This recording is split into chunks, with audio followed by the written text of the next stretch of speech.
Nobody's getting hurt.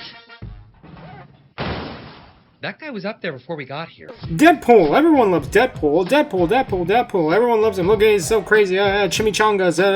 Look at me. I'm Deadpool. I'm Deadpool now.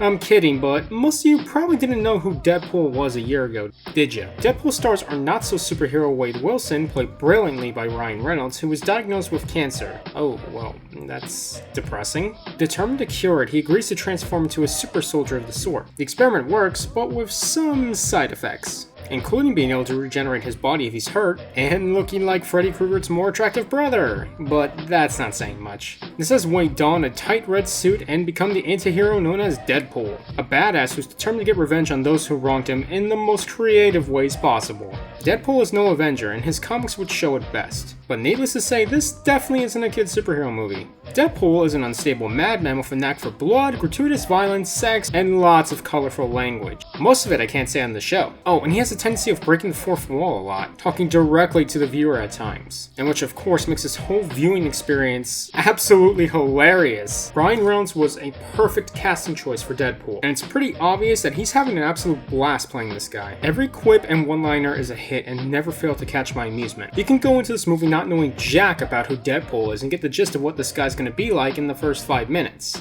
That's a real thing. Throw another shrimp on the Barbie. I know you say that one too.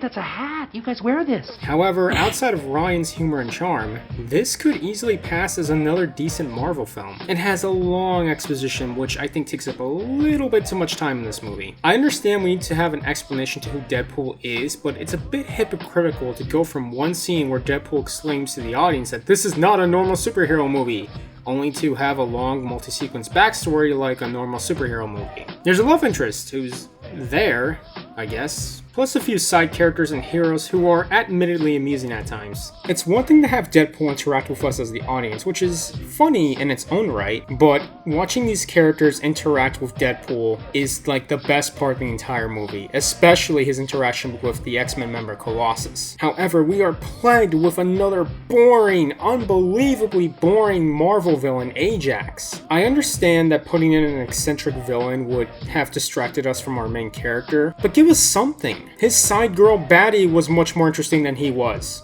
Deadpool isn't a bad movie by far, but it certainly feels like it played it a bit safe in some areas, which is strange considering you're making a movie about Deadpool of all people. Perhaps they were treading the waters with this, and we'll be able to follow it up with an eventual sequel which will take things up a notch.